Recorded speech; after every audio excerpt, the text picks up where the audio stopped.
এখন যদি বলা হয় যে তাদেরকে মামলা করতে দিতে হবে, ইত্যাদি দিতে হবে, তাহলে মুক্তিযোদ্ধারা রাজাকারকে হত্যা করার দায়ী এখন মামলা করা যাবে? এখন আমাদেরকে যদি বলা হয় যে সংবিধান সংস্কার পরিষদের সদস্য হিসেবে আপনারা শপথ নেন নাই কেন, আমরা বলবো আপনারা নিয়েছেন কেন?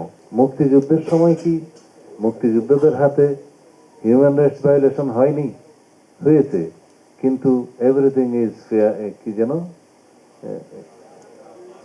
হ্যাঁ না, আগে বলতো লাভ ওয়ার, আর এখন আমরা বলি পলিটিক্স।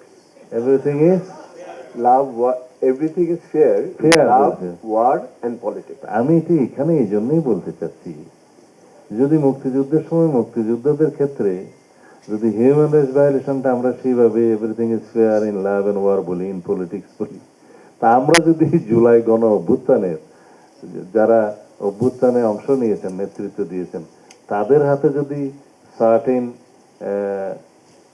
কিছু কিছু যারা আমাদের উপরে মানে স্টেট অর্গান, স্টেট অপারেটর যারা আমাদের উপরে হিউম্যান রাইটস ভায়োলেশন করেছে, ম্যাসাকার করেছে, মাস কিলিং করেছে, যাদের গুলিতে 1400-র বেশি আমাদের মানুষ শহীদ হয়েছে, আমাদের ছাত্র জনতা, তাদের বিরুদ্ধে আজকাল কিছু কিছু আওয়াজ উঠছে যে তাদের যে মামলা করার কি অধিকার নাই? কেন আপনারা ইন্ডেমনিটি দিলেন?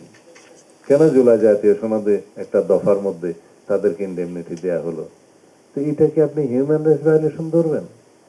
যুদ্ধের ময়দানে যারা আমার বিরুদ্ধে যুদ্ধ করছে তাদের বিরুদ্ধে যদি আমার কোনো কর্মকাণ্ড হিউম্যান রাইটস ভায়োলেশন অন্তর্ভুক্ত হয়, সেটা তো everything is fair in love and war. তো সেই জন্য সেই ইন্ডেমনিটিকে আমরা সমর্থন করেছি। এখন যদি বলা হয় যে তাদেরকে মামলা করতে দিতে হবে, ইত্যাদি দিতে হবে, তাহলে মুক্তিযোদ্ধারা রাজাকারকে হত্যা করার দায়ী এখন মামলা করা যাবে? অনেকটা সেরকম।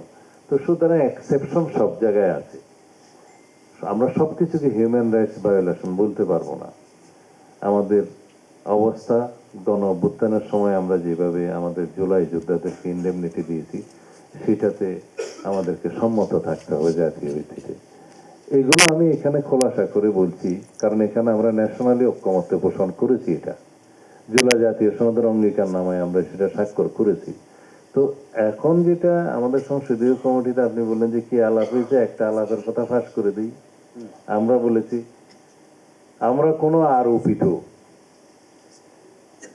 আদেশ যেগুলো জবরদস্তিমূলক ভাবে আমাদের উপরে ইম্পোজ করা হয়েছে সেটার মধ্যে নাই। তবে আমরা জুলাই জাতীয় সনদের প্রতিটি অক্ষর, প্রতিটি শব্দ বাস্তবায়ন করব।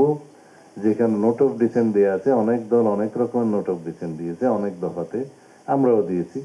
সেখানে বলা আছে যদি নির্বাচনে ম্যানিফেস্টোতে উল্লেখপূর্বক জনগণের ম্যান্ডেট প্রাপ্ত হয়, সেই সমস্ত দলসমূহ সেটা বাস্তবায়ন করতে পারবে। সেই অ্যাকর্ডিংলি 70 অনুচ্ছেদের কথা আমরা বলছি। আমরা 4টা বিষয়ে সম্মত হয়েছি, কিন্তু অনেক দল 2টো বিষয়ে সম্মত হয়েছে, অর্থবিল এবং আস্থা ভোট, এই 2টা বাদে বাকি সব বিষয়ে এমপিরা স্বাধীন। আমরা বলেছি না, আরো 2টা বিষয়ে পরাধীন। একটা হচ্ছে সংবিধান সংশোধনী, আর একটা হচ্ছে যদি দেশের যুদ্ধ পরিস্থিতি কখনো হয়, সেই সময় যে আইন আসবে সেটা দলের পক্ষে থাকতে হবে। তো এই 4টা বিষয় বাদে বাকি বিষয়ে স্বাধীন। এই 2টাতে আমাদের নোট অফ ডিসেন্ট ছিল। এখন আমরা ম্যান্ডেট পেয়েছি, আমরা ইশতেহারে উল্লেখ করেছি, সুতরাং আমরা ওইভাবে যাব। আমরা বলেছি যে 100 আসনের উচ্চ কক্ষ নির্মিত হবে এবং আসনের অনুপাতে হবে, সেখানে সংবিধান সংশোধনীটা যাবে না।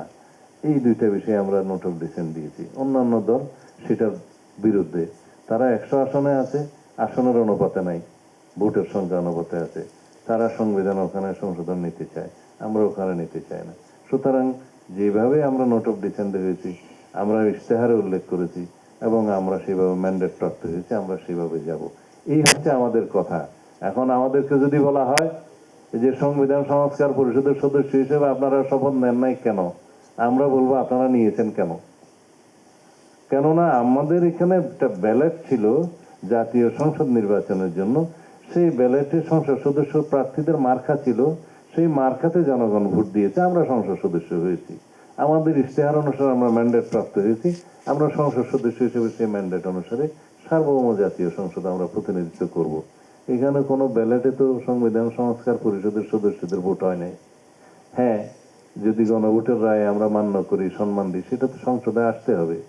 এসে আমরা সংসদে আলোচনা করব এবং সবাই যদি সম্মত হয়, সংবিধানে গৃহীত হয়, তখন সেটা শপথ নেওয়ার প্রশ্ন আসবে, কোন ফর্মে নেওয়া হবে, কে শপথ গ্রহণ করাবেন, তখন সেভাবে যাবে। এখন জবরদস্তি যদি আমাদেরকে কালকে বলা হয়, অবশ্য বলবে মনে হয় কালকে যে আপনারা শপথ গ্রহণ করুন, সেটা তো হতে পারে না, এটা তো জবরদস্তিমূলক। তা আমরা এইভাবেই ডেমোক্রেটিক চর্চাটা আলাপ আলোচনা তর্ক বিতর্কের মধ্য দিয়ে জাতীয় সংসদের ভিতরে সীমাবদ্ধ রেখে আমরা গণতন্ত্রকে বিকশিত করব, সেই আশায় দিন গুনছি।